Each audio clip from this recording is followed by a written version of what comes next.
Welcome back बच्चों हम लोगों ने हमारे इलेक्ट्रोकेमिस्ट्री के प्रीवियस लेक्चर के अंदर electrolytic concentration cell with transference का ईएमएफ कैलकुलेट किया था। उसके बाद हमारे पास एक टॉपिक आता है लिक्विड जंक्शन पोटेंशियल, कि जहां पर जब दोनों लिक्विड मिक्स होते हैं या टच करते हैं एक दूसरे को तो वहां पे एक पोटेंशियल डेवलप होता है जिसको हमने बोला था लिक्विड जंक्शन पोटेंशियल।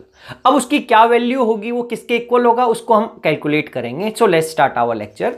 तो आज का हमारा टॉपिक है लिक्विड जंक्शन पोटेंशियल।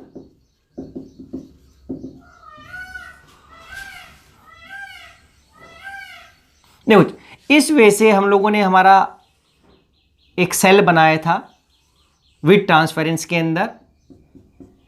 तो यहां पर एक टाइप से HCl था जिसकी एक्टिविटी A1 थी, यहां पर हमारे पास HCl था जिसकी एक्टिविटी A2 थी। ये हमारी हाइड्रोजन इलेक्ट्रोड्स आ गए थे।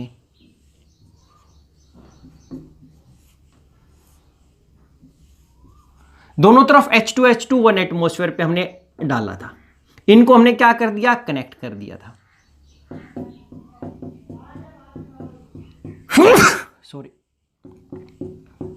तो कह रहे कि यहां पर आने के बाद ये दोनों इस एक पॉइंट पे आके दोनों टच होते हैं बाउंड्री, तो ये जंक्शन बोल दे, लिक्विड जंक्शन, यानी कि जंक्शन है जहां पे दोनों लिक्विड मिक्स हो रहे जिसकी एक्टिविटी डिफरेंट है।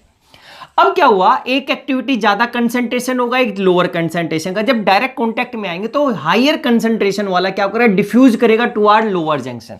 तो हम क्या इसी पॉइंट को सबसे पहले लिख रहे हैं, क्या, in concentration cell with transference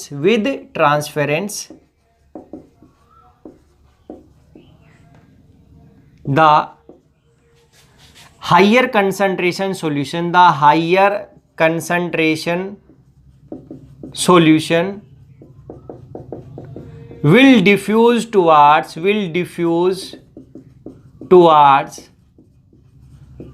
lower concentration solution।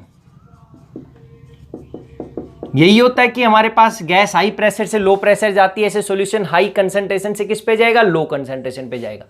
अब इसी के अंदर फर्स्ट पॉइंट हम लिखते हैं। देखो, अब मेरे पास जैसे HCl था, इसको हाई कंसंट्रेशन बोला या इसको, तो इनका जो साइज है अलग अलग होगा। अगर जिसका छोटा साइज होगा उसका जो स्पीड है वो ज्यादा होगी। तो कह रहे कि अगर कैटाइन ज्यादा स्पीड में मूव करेगा तो इस साइड ज्यादा जल्दी क्या आ जाएगा, कैटाइन। देखो क्या बोला हम लोगों, हाइयर कंसंट्रेशन किसी भी साइड हो सकती है मेरे पास। तो अब आपको नहीं पता है कि A1 या A2, मान लेते कि साइड ज्यादा कंसंट्रेशन वाला है, और मेरे पास बोल दिया कि जो स्पीड है किसकी ज्यादा है, कैटाइन की ज्यादा है। तो कैटाइन फास्ट मूव करेगा इस साइड ज्यादा, तो ये क्या है, कंसंट्रेशन बोल दिया। एक टाइप से ये क्या बोल दिया, डाइल्यूट सॉल्यूशन बोल दिया। तो जब स्पीड कैटाइन की ज्यादा होगी तो ज्यादा से ज्यादा कैटाइन स्पीड में आगे आ जाएंगे, तो यानी कि जो डाइल्यूट सॉल्यूशन में H पॉजिटिव यानी कैटाइन ज्यादा हो जाएंगे। पीछे ये स्लो स्पीड से आएंगे तो इसका मतलब कंसंट्रेशन में क्या हो जाएगा, Cl नेगेटिव ज्यादा। तो ओवरऑल जब ये ऐसे मूव करेगा तो मेरे पास एक पोटेंशियल डेवलप हो जाएगा, यानी कि ये पॉजिटिवली चार्ज हो जाएगा डाइल्यूट सॉल्यूशन, और कंसंट्रेशन कैसा हो जाएगा, नेगेटिव चार्ज। या इसका अपोजिट माने कि भाई कैटाइन जो एनाइन था उसकी स्पीड ज्यादा थी, तो एनाइन की स्पीड ज्यादा थी, तो एनाइन स्पीड में मूव करेंगे तो इस साइड क्या हो जाएंगे, डाइल्यूट सॉल्यूशन नेगेटिव चार्ज हो जाएगा, और जो कंसंट्रेशन सॉल्यूशन है वो कैसा, पॉजिटिव। तो इन दोनों केस के अंदर अगर हम देखें तो एक सॉल्यूशन हमारे पास नेगेटिव चार्ज हो जाएगा, एक कैसा, पॉजिटिव। वो कोई भी साइड हो सकता है depending upon the speed of ion. तो अब ये जंक्शन के ऊपर इसलिए हमारे पास एक पोटेंशियल डेवलप हो गया, वो डेवलप हो जाता है due to the difference in speed of ion. वो स्पीड आयंस की स्पीड की वजह से होता है, और ये क्यों हो रहा है, क्योंकि ये हमारे पास एक कंसंट्रेटेड था, एक लोअर कंसंट्रेटेड। तो अब इसकी वजह से एक पोटेंशियल डेवलप हो गया, इसको हम बोलते हैं लिक्विड जंक्शन पोटेंशियल। तो अब यही चीज लिखने वाले हैं कि यहां पर हमने क्या बोलना है कि now as the speed of cation and anion are different and anions are different, क्योंकि इनका साइज अलग अलग होता है तो इनकी स्पीड भी अलग अलग होगी। And if cation move fastly then anions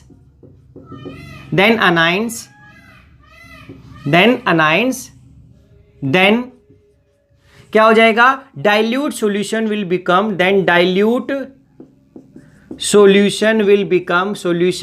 become positively charge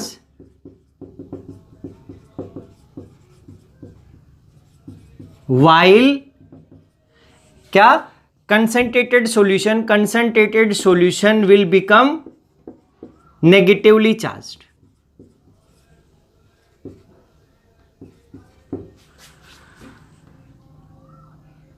But if anion move faster than cation,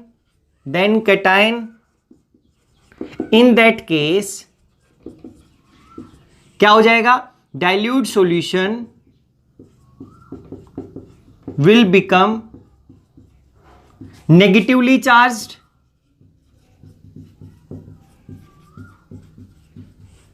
compared to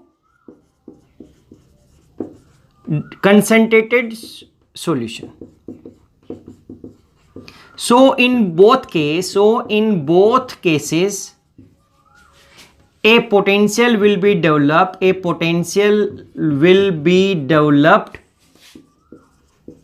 at the junction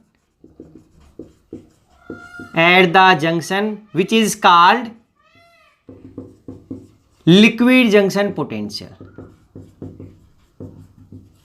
देखो बच्चे यहां से ज्यादा था तो प्लस इस साइड ज्यादा हो जाएगा तो इस जंक्शन के ऊपर से तो मूव करेगा तो यहां पे क्या हो जाएगा? नेगेटिव, या दूसरा हो सकता है। तो इसी को बोलते हैं लिक्विड जंक्शन पोटेंशियल। तो मैं ये बोल सकता हूं द पोटेंशियल, इसकी डेफिनेशन अगर हम बोलें कि लिक्विड जंक्शन पोटेंशियल होता क्या है तो डेफिनेशन बोलते हैं the potential which is developed at the junction of two electrolytic solution due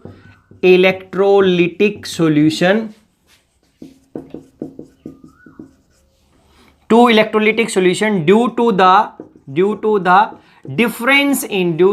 difference in speed of ions is called liquid junction potential. क्या बोला? स्पीड की डिफरेंस की वजह से जो पोटेंशियल डेवलप होता है एट द बाउंड्री या एट द जंक्शन, जिसको बाउंड्री भी बोल दो ऑफ टू लिक्विड्स या जंक्शन भी बोल दो, इसका लिक्विड जंक्शन पोटेंशियल। अब इसकी क्या वैल्यू होगी तो वो देखते हैं। देखो जी, अब हमें पता है कि जो हम लोगों ने ईएमएफ निकाला था, देखो अब हम बोल सकते हैं the total value of total जो पोटेंशियल होता है मेरे पास, क्या होता है हमारे पास that now total EMF of cell will be equals to क्या? हम क्या बोल सकते हैं? ऑक्सीडेशन पोटेंशियल, एक जगह ऑक्सीडेशन होगा, plus reduction potential plus liquid junction potential, इन तीनों का सम होता है। और ये क्या बताता है मेरे पास? ये इलेक्ट्रोड पोटेंशियल बताता है। ये टोटल क्या बताता है? Electrode potential. अरे ऑक्सीडेशन पोटेंशियल और ये क्या? ये किसकी वैल्यू बताता है? Total electrode potential. अगर ऑक्सीडेशन, इसको हमने अगर वैल्यू लिखते हैं, इसको E1 से रिप्रेजेंट करेंगे, इसको E1 से रिप्रेजेंट किया, इसको E2 से रिप्रेजेंट किया, इसको किससे किया? E3 से। क्योंकि हमने जितने भी सेल किए बच्चे कंसंट्रेशन सेल, तो हमने क्या किया था? ऑक्सीडेशन पोटेंशियल निकाला था, फिर रिडक्शन पोटेंशियल और E1 E2 को हम लोगों ने ऐड एक टाइप से, यानी कि E2 माइनस E1 किया था, क्योंकि दोनों को रिडक्शन की टर्म में लिखा था। अगर मैं एक ऑक्सीडेशन एक की रिडक्शन की टर्म में लिखूं तो इनको ऐसा लिखते हैं। तो अब हमारे पास यानी कि टोटल इलेक्ट्रोड पोटेंशियल पता है, क्योंकि हमें टोटल ईएमएफ ऑफ सेल पता है, ये हम निकाल चुके हैं 2T negative RT upon F, फिर ln M2 gamma 2 upon M1 gamma 1, और ये हम निकालें। ये अब कैसे होगा? देखो अब हमारे पास जो सेल रिएक्शन होनी थी, इससे अगर मैं पता चले ऑक्सीडेशन क्या है, रिडक्शन क्या है, तो मेरे पास जो ओवरऑल सेल रिएक्शन हुई थी क्या हुई थी? देखो इससे हम पता कर लेते हैं। नाउ वी नो कैसे। जो सबसे पहले रिएक्शन हुई थी हमारे पास, क्या होगा कि ऑक्सीडेशन होता है तो एनोड के ऊपर क्या होता है? एनोड के ऊपर क्या होगा? एनोड पे ऑक्सीडेशन होगा, तो ऑक्सीडेशन पे क्या दिखाया था? जैसे हमारे पास हाफ H2 1 एटमॉस्फेरिक प्रेशर था, तो H positive A1 plus electron. Cathode के ऊपर क्या हो गया था? H पॉजिटिव एक्टिविटी A2 से हाफ H2 प्लस, ये इसी साइड इलेक्ट्रॉन दिखाना पड़ेगा। इन दोनों को जब ऐड किया तो इलेक्ट्रॉन से इलेक्ट्रॉन कैंसिल, H पॉजिटिव से H2 से H2, तो ओवरऑल सेल रिएक्शन क्या हो गई थी? तो ओवरऑल सेल रिएक्शन हमें यही मिली थी, H पॉजिटिव A2 से H पॉजिटिव A1 से। तो हमारे पास जो टोटल इलेक्ट्रोड पोटेंशियल था वो किसकी वजह से था? Due to the movement of 1 mole of H positive from solution having activity A2 to A1। तो मैं लिख सकता हूं now we know the overall electrode cell reaction at electrode says, so we know that, so now we know that overall cell reaction at electrodes क्या हो गई ये। तो अब हमें पता है इसका जो ईएमएफ होगा, जो यहां पे इसकी वजह से, अब ये आपको लिखना था, ये आपको लिख के दिखानी नहीं, इसकी जगह आप डायरेक्ट ये लिख सकते हो। तो इसकी वजह से जो अब आपको बोलते हैं जो ई सेल आता है, जो ई सेल अब हमारे पास जिसके इक्वल होगा E1 प्लस E2 के इक्वल होगा, वो किसके इक्वल था हमारे पास बच्चे, अगर इसको हमने लिखा था तो क्या लिखा था, जैसे -RT/F ln, क्योंकि n की वैल्यू 1 आ गई थी, ln A1/A2 एक्टिविटी, यानी कि अब A1/A2 यानी कि यहां से हम ऐसा लिख सकते थे, ये H पॉजिटिव है किसका, A1 का एक्टिविटी वाला था, और नीचे क्या था, H पॉजिटिव एक्टिविटी A2। आप A1/A2 लिख सकते हो, तो इसकी एक्टिविटी थी, और इसको पॉजिटिव लिखते तो क्या जाता, RT/F ln H positive ions की एक्टिविटी किसके, A2 एक्टिविटी का, और ये नीचे क्या H पॉजिटिव एक्टिविटी A1, इसकी कंसंट्रेशन। तो ये किसकी इक्वल आ गई थी, E1 और E2, क्योंकि ये हमने निकाला था कि जो टोटल E सेल है, तो यहां पे ऑक्सीडेशन रिडक्शन से कंप्लीट सेल बनेगा हमारे पास एक, उस सेल की ये वैल्यू आई थी हमारे पास बच्चे, RT/F ln A2/A1। तो ये A2/A1 ही है, बस मैंने H पॉजिटिव लगा दिया कि कंसंट्रेशन A2 एक्टिविटी किसकी, H पॉजिटिव की, अदरवाइज कोई डिफरेंस नहीं, आप डायरेक्ट A2/A1 भी लिख सकते हैं। तो ये किसके इक्वल आ गया हमारे पास, E सेल, और E क्या हो गया, ये E1 प्लस E2 की वैल्यू आ गई, ये इस तरीके से। तो अब इस इक्वेशन को आप नाम बोल सकते हो 1। अब हमें क्या पता है, we also know total EMF of such cell E total किसके इक्वल आ गया, तो चाहिए जो E आया था हमारे पास, जो E टोटल है हमारे पास, E टोटल, ये E cell plus liquid junction potential E3 था, तो E टोटल क्या आ गया था हमारे पास, 2T negative RT/F ln M2 Γ2/M1 Γ1, ये वैल्यू आ गई थी। अब देखो हमारे पास ये टोटल भी पता है और हमारे पास ये वैल्यू आ गई, तो मैं E3 निकाल सकता हूं क्या, अगर मैं इसको माइनस कर दूं तो मेरे पास क्या हो जाएगा, E3 क्या हो गया, liquid junction potential will be equals to E total minus E cell. अरे सेम हो गया, तो ई सेल का मतलब क्या होगा, E total minus E cell को मैं क्या लिख सकता हूं, E1 प्लस E2, जो ई सेल के इक्वल आ गया। अगर मैं पुटिंग द वैल्यू, अगर मैं वैल्यू पुट अप कर दूं तो इसको इक्वेशन 2 बोल दें, तो अब क्या कर सकते हैं, इसको 1 इक्वेशन बोल सकते हैं, जैसे इसको इक्वेशन 1 बोला बच्चे हम लोगों ने, इसको हमने 2 बोल दिया, इसको 3 बोल दिया। अब putting the value from equation 2 and equation 3 in equation 1, अगर इक्वेशन 1 में कर दूंगा तो मेरे पास क्या वैल्यू आ जाएगी, यहां से देखो इस तरीके से हमारे पास वैल्यू पुट अप करने से क्या आ गया, E3 is equals to E3 liquid junction potential equals to E total क्या था, 2T negative RT/F ln M2 Γ2/M1 into Γ1। अब क्या हो जाएगा, माइनस वैल्यू पुट अप करेंगे तो ये आ गया माइनस RT/F ln, ये H पॉजिटिव एक्टिविटी है हमारे पास, A2 एक्टिविटी था। अब हमें पता है A2 क्या होता है, A2 क्या होगा हमारे पास, ऐसे हमारे पास M2 इंटू Γ2, लेकिन ये किसके हैं, सारे के सारे H पॉजिटिव का है, तो यहां से हमारे पास जो M2 आएगा, इसकी वैल्यू अगर हम पुटअप करें तो ये क्या हो गया, इस तरीके से M2 Γ2, और ये किसका है, H पॉजिटिव के लिए था, यानी कि H पॉजिटिव इस तरीके से लिख सकता हूं, H पॉजिटिव का M2 और Γ2, और नीचे ही किसकी एक्टिविटी है हमारे पास, ये H पॉजिटिव Γ1 के लिए और H पॉजिटिव Γ1, ये ऐसा H पॉजिटिव Γ1, और इसको अलग अलग लिख सकते हैं कि H पॉजिटिव Γ2।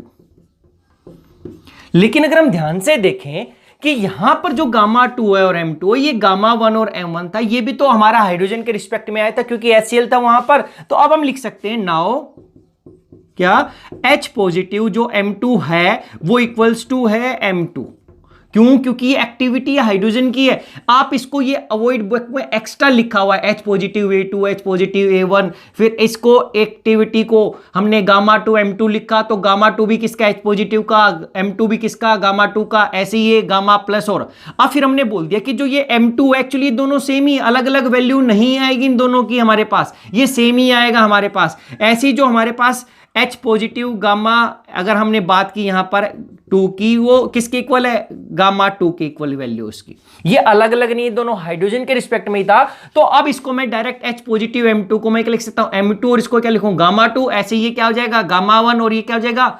M1, और ये क्या? गामा 1। तो अब क्या कर देंगे? Therefore E3 is equals to 2T negative RT upon F ln M2 gamma 2 upon M1 into gamma 1 minus RT upon F ln क्या? M2 gamma 2 upon M1 gamma 1। एक स्टेप एक्स्ट्रा किया हुआ है बच्चे हमारे पास, इससे कंफ्यूज नहीं होना है, क्योंकि ये हमारे पास हाइड्रोजन के रिस्पेक्ट में था, तो ये हमारे पास सेम आएगा ही आएगा।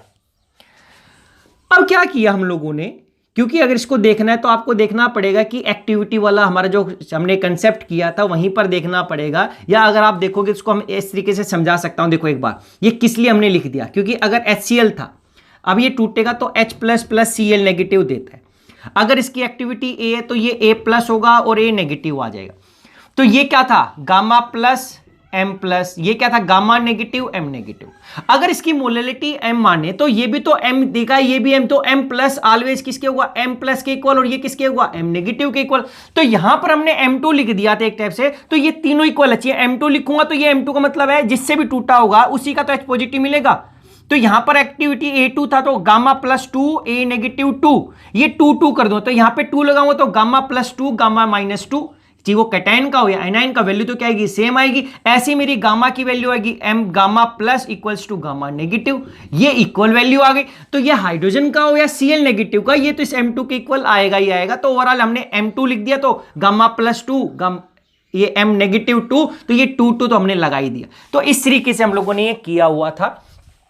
अब क्या हुआ, अगर यहां से हम कॉमन ले लें तो हमारे पास क्या आया? देखो 2T negative minus RT upon F M2 gamma 2 upon, तो ये सारी चीजें तो कॉमन ही है, तो यहां से क्या आ सकता है? 2T नेगेटिव माइनस 1, और क्या आ गया? RT upon F ln M2 gamma 2 upon M1 gamma 1। अब ये 2 2 नेगेटिव था, तो अगर मैं एक ऐसा लिख दूं इसको, T negative plus T negative minus 1, अरे दोनों को ऐड करेंगे तो यही बनेगा, और बाहर तो क्या था? RT upon F ln M2 gamma 2 upon M1 into gamma 1, T negative minus 1। तो क्या हुआ हमारे पास? देखो T we know T plus plus T negative 1 होता है, तो अब T नेगेटिव माइनस 1 करूंगा तो क्या आ जाएगा? T negative minus 1 equals to minus T plus, तो ये वैल्यू यहां पे पुटअप करेंगे तो क्या आ जाएगा?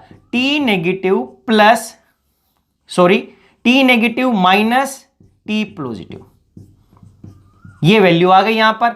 इसकी वैल्यू पुटअप करी तो क्या हो गया? RT upon F ln M2 gamma 2 upon M1 gamma 1। तो ये आ गया E3, जिसको हम लिक्विड जंक्शन पोटेंशियल बोलते हैं। T negative minus T positive RT upon F ln M2 gamma 2 upon M1 into gamma 1। तो ये था हमारे पास बच्चे इसका एक्सप्रेशन।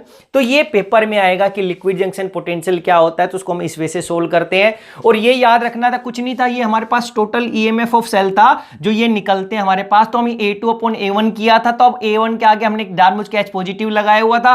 अब ये क्या था? M2 गामा 2, तो HH लगा के फिर बता देंगे ये दोनों सेम ही रहता है हमारे पास, ये अलग अलग नहीं रहता, क्योंकि इसको हम सोल्व नहीं कर सकते थे जब तक यहां से हटाते नहीं। तो हटाने के बाद हमारे पास कॉमन आ गया, तो ये आ गया T नेगेटिव। इसको हम डायरेक्ट नहीं निकाल सकते थे क्योंकि पूरे सेल का हम निकाल चुके हैं, इनका हमें पहले ही पता है, विदाउट ट्रांसफरेंस वाले में निकाल चुका था। तो ये तो क्या था? EMF of the cell without transference की। ये क्या था कि जब कोई ये पोटेंशियल हो ही ना, और ये क्या था? EMF of the cell with transference. अगर हम ध्यान से देखें तो ये जो हमने लिखा है ये E1 प्लस E2, ये क्या था? EMF of cell without transference, without transference.